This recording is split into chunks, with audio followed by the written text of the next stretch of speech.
Gotta clear my throat.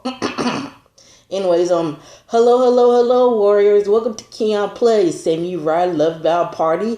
Mitsunari Ichida Act 2. And this is his poll. Fate ending. Let's continue on.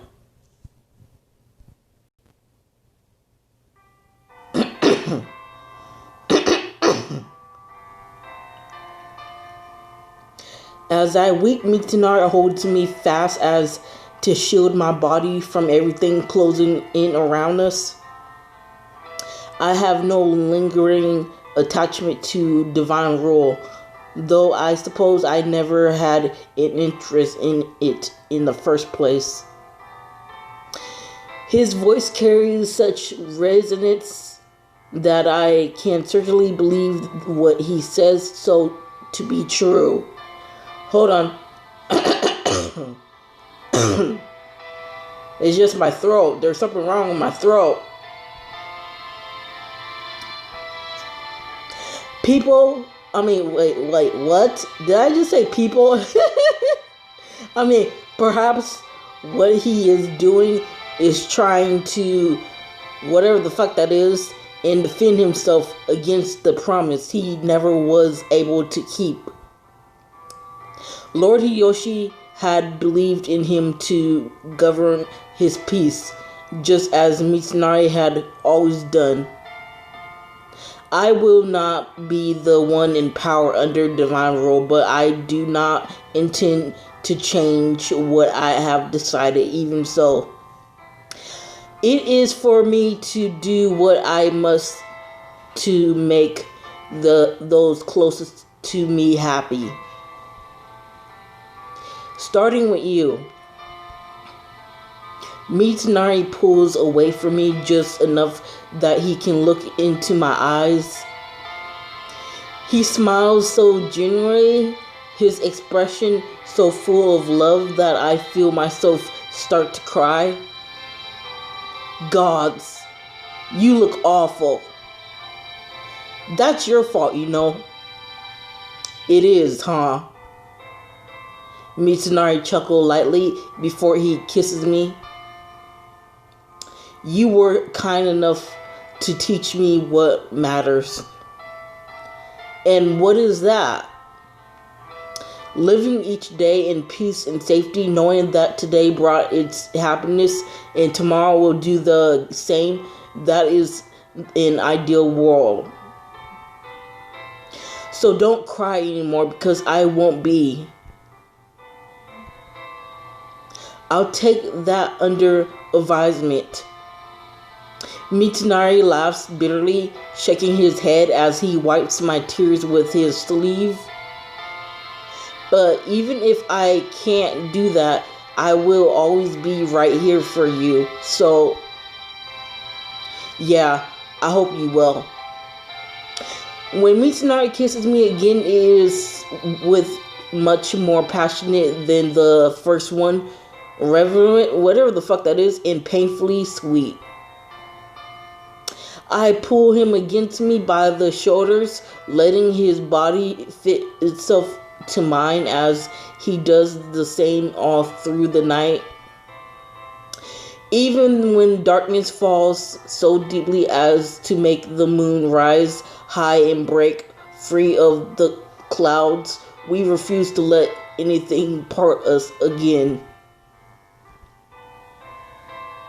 Oh, that means this is going to be a short episode. Okay. That's the ending. That's the ending of divine fates. Divine, whatever you call it. Divine ending. But that was cute. That was very cute. I love Mitsunari. We got a letter. Hold on. When the battle is lost, Lord Mitsunari chooses to sacrifice his nobility for a life with you. But what will an unexpected visitor bring? Hey, it's Mitsunari. I love you. I love Mitsunari. I love Mitsunari. Don't judge me. Okay.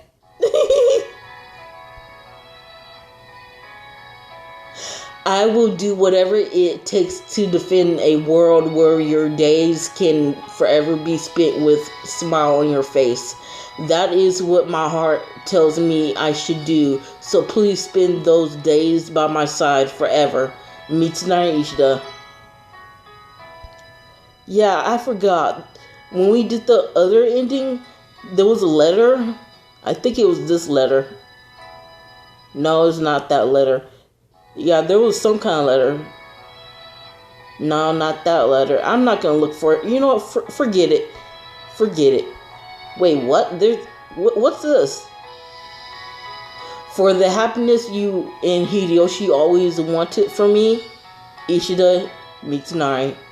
Okay, that was that.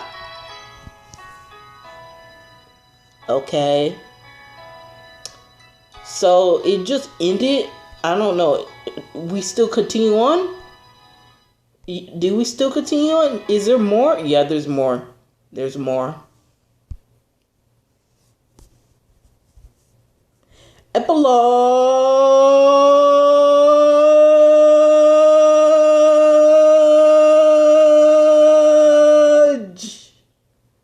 Epilogue. Okay.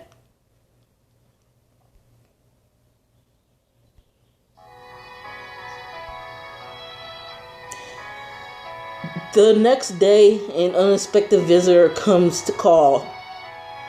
I have brought a letter from Lord Ieyasu.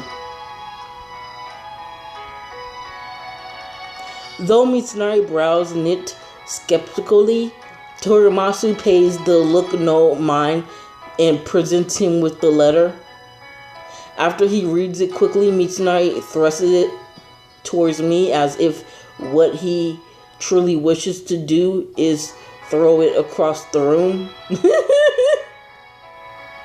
Standard pleasantry look back at me from where they sit on the page, waiting to ask after us.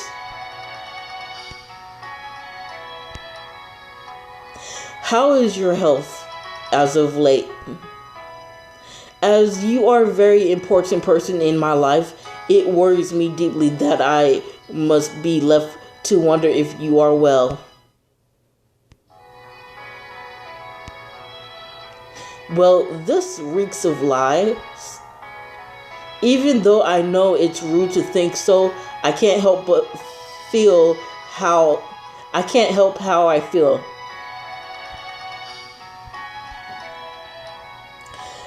I had the best tailor in the capital make this of the finest silk they carry. Do hurry up and use it to get married or whatever so you can retire if you would be so kind.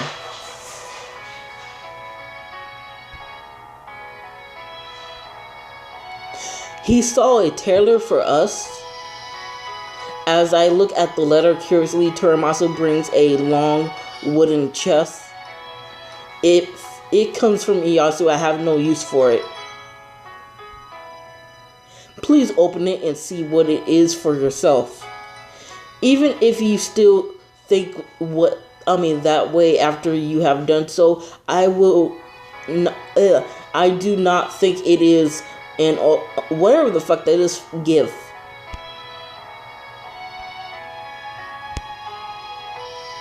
Keon, please. Alright.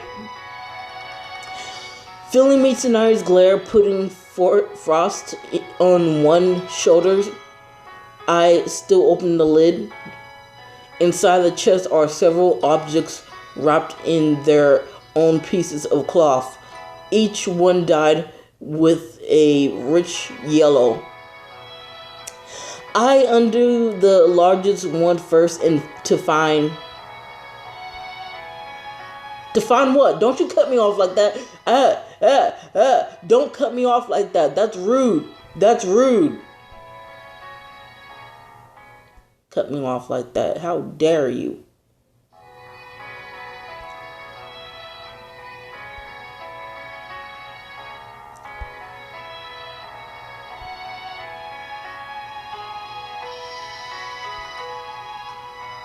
This is A stunning short sleeve kimono in white, completely free of blemish. The next cloth reveals the bridal veil that matches it. If he thinks he had any right to have my bridal kimono made, he truly has become a master of pissing me off. No, this was arranged by Lord Hideyoshi. Hideyoshi did this? The chest also contains an obi as well as smaller boxes full of hairpins and other jewelry. Leave it to Hideyoshi to have been so considerate of every last detail. Why the hell did he entrust it to Ieyasu? I would suppose he was being practical in leaving it to the one person he knew could afford to send it. Lord Hideyoshi must have considered the possibility of what he had done turning into a battle much like the one we had. He must have thought that knowing Lord Ieyasu, he would be able to send it even so without the loss of a single piece. I can't say he's wrong. I'll never know just how true Torimasu's assessment of the situation is on Lord Hideyoshi end, but Lord Ieyasu did send it. Though Lord Ieyasu have truly wished to send you a wedding present as well, perhaps. I barely hear Torimasu say it, as if he has kept his voice low deliberately, as if he knows that there is no way he could never hope for such a thing to be true. Thank you, Torimasu. Lord Hideyoshi's consideration and kindness makes me want to burst into tears, but I hold myself together. I thank you as well. Mitsunari's voice is slightly thicker than it normally would be, and I am fairly certain I hear a tremor in it too. Good gosh, I'm thirsty.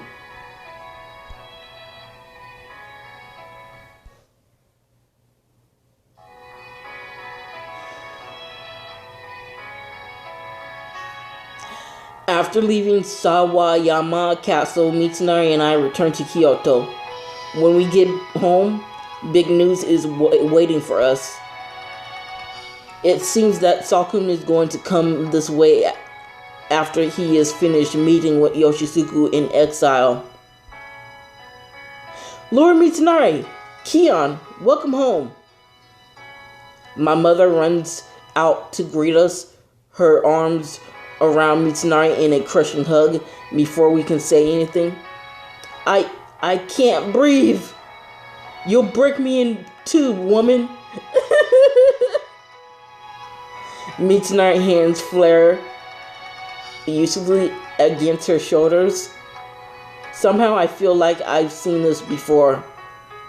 The memory is vague, but enough of one that it makes me smile to see it repeating myself. On one bright sunny day, I am sitting in the main room of the local temple. Once our regular customers heard Mitsunari and I were to be married, the number of guests made it impossible to wed at home. So one of them had asked the temple for their help, which is how we have it for our wedding. The cup goes first, Kion. Exchange 3 times. You look cute. Mitsunari sits next to me, murmuring something to himself on an endless loop. We already finished exchanging sake, Mitsunari. I debate with myself for a moment over whether or not to tease him before deciding to just let him be. You look beautiful, Kion. From the moment my mother first saw me in my bridal kimono, the tears of joy haven't left her eyes. Yeah, you really do. You're totally gorgeous. It didn't take long for Sako to make fast friends with my mother, Yahiko, after coming to Kyoto, so they too are huddled together. Whatever I am to do with you two, if you already in floors of tears. Even Yoshisuke was kind enough to come, watching over all of us with a gentle smile on his face. Of course, that had been thanks to Sakun, who had gone to see him on our behalf. Otherwise, I never would have imagined that he would let himself be seen somewhere so conspicuous. I never thought a day like this would come. What? For the sun to shine so brightly after I lost the battle on the day like this, it feels as if I am only dreaming. This is no dream, Mitsunari. I reassure him with a smile on my face, even though it seems to do nothing for his behalf. Disbelief. Disbelief, y'all. Disbelief, not behalf. What the frick is wrong with me? One more time.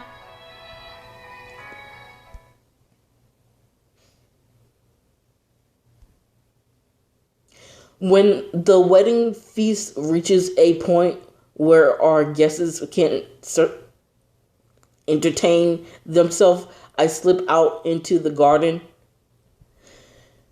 It's not that I'm not happy, because I am, but it seems that I was mostly running on nerves and I am suddenly extremely exhausted. Mitsunari and I were really married? I still remember so vividly when I was so sure that was the one thing that would remain nothing more than a dream. I'm so glad Mitsunari returned to me alive. Suddenly I feel the sensation of fingers walking up my back. Aww! Aww! Then someone is pressing me from behind and putting his arms around me. Mitsunari. Yeah? You startle me. Is something the matter? I am sorry. I just thought that maybe you had run off somewhere and left me. Mitsunari embrace tightens as he speaks. I'm not going anywhere, I promise. My heart wants him so much in moments like these, my tone warming with my smile as I reassure him. I could never run from you. I remember you saying something like that. Mitsunari chuckles lightly as he murmurs to himself. Today, you know what? In short, you're beautiful. His voice is barely a whisper in my ear, but that is more important enough to make me happy. Like, hey, little mama, let me whisper in your ears. Da, da, da, da. Okay, I'll stop. So, I finally got you to actually compliment me, huh? That's your own fault. I'm not quite sure what he means by that, but it sounds very like an answer he would give. I start to cry again suddenly. I wipe my tears quickly, hoping he will not notice them. I wanted Hideyoshi to see this. He does. He's watching me tonight, and I'm sure your mother is too, right? Alongside my father.